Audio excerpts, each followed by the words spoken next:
Hari kedua masa tenang, banyaknya alat peraga kampanye yang belum diturunkan oleh partai dan caleg membuat Bawaslu Jembrane kewalahan. Selain jumlah APK yang masih terpasang di masa tenang ini cukup banyak, pembersihan APK dengan menggunakan alat seadanya membuat Bawaslu kesulitan membersihkan APK yang masih terpasang ini. Apalagi ada beberapa APK yang harus menggunakan alat khusus untuk membukanya lantaran letak APK yang cukup tinggi dan ukurannya yang besar. Bawaslu Kabupaten Jembrane berencana akan meminta bantuan Satpol PP Jembrane untuk membantu membersihkan APK tersebut. Khususnya yang ada di jalan protokol ini ya, di jalan protokol ini kita bersihkan dan juga tergantung juga di masing-masing kecamatan gitu ya, bersihan APK-nya, termasuk yang masih gampang dijangkau lah seperti itu.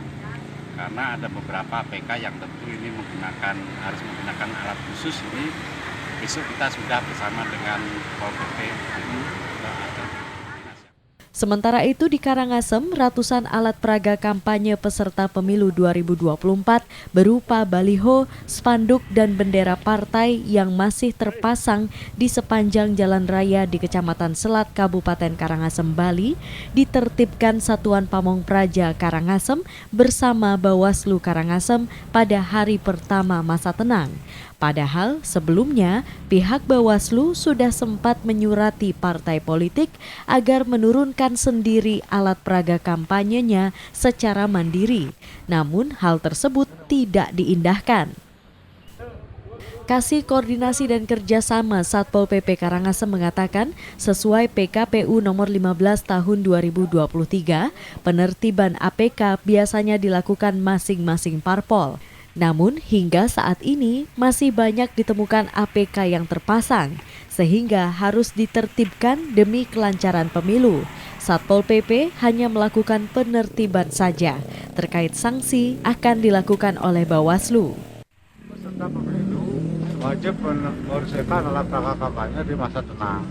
Jadi karena melihat pengalaman pemilu sebelumnya, jadi biasanya parpol peserta pemilu itu enggan menurunkan atribut alat peraga kampanyenya, sehingga kami dari Satpol PP atas arahan Bapak Kasat, jadi strategi kami bagaimana berinisiatif untuk membersihkan APK ini mulai dari hari pertama masa tenang.